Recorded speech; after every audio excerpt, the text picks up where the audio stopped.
ನೋಡಿ, ಇದು mathematical statement. ಇದು ಟ್ರೂನಾ ಫಾಲ್ಸಾ ಅಂತ ಮ್ಯಾಥಮೆಟಿಕಲ್ ಇಂಡಕ್ಷನಲ್ಲಿ ಪ್ರೂವ್ ಮಾಡಬೇಕು. ಈಗ ಹೆಂಗೆ ಅಂದರೆ ಫಸ್ಟು ಈ statement ಮುಟ್ಕೊಳ್ಳಿ. 1² + 2² + 3² + n², n × n + 1 2n + 1/6.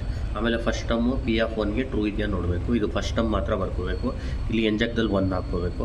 ಇದು ಮಾಡಿದ್ರೆ ಕ್ಯಾಲ್ಸಿಲಿ 1 ಬರುತ್ತೆ. 1 = 1 ಅಂದರೆ P(1) is true. Basic step true ಆಯಿತು. ನೆಕ್ಸ್ಟು ಅಸ್ಯೂಮ್ ಮಾಡ್ಕೋಬೇಕು. n = k ಗೆ ಟ್ರೂ.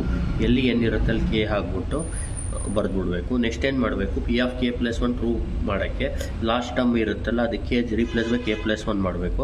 k + 1 ರೀಪ್ಲೇಸ್ ಮಾಡಿದ್ಮೇಲೆ k + 1 ಹೋಲ್² ಬರುತ್ತೆ. ಅದನ್ನ ಲೆಫ್ಟಲ್ಲೂ ಆ್ಯಡ್ ಮಾಡಬೇಕು, ರೈಟಲ್ಲೂ ಆ್ಯಡ್ ಮಾಡಬೇಕು. ನೋಡಿ, ಆ್ಯಡ್ ಮಾಡಿದ್ಮೇಲೆ k + 1 ಹೋಲ್² ಲೆಫ್ಟು ಮತ್ತು ರೈಟು. ನೆಕ್ಸ್ಟ್ ಏನು ಮಾಡಬೇಕಂದ್ರೆ ಇಲ್ಲಿ k + 1ನ ಕಾಮನ್ ತೊಗೊಳ್ಳಿ. k × 2k + 1/6 k + 1.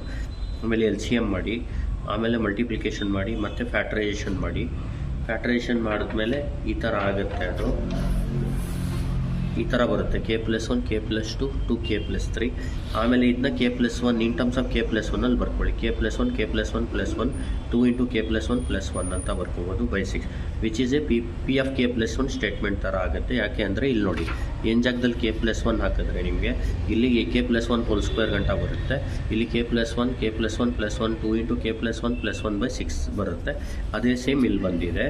ಅದಕ್ಕೆ ದಸ್ Pk + 1 is true whenever Pk true by principle of mathematical induction. Pn is true for n belongs to natural number ಅಂತ ಹೇಳ್ಬಿಡಿ. ಡೀಟೇಲ್ ಎಕ್ಸ್ಪ್ಲನೇಷನ್ ವೀಡಿಯೋಲಿದೆ ನೋಡಿ. Thank you.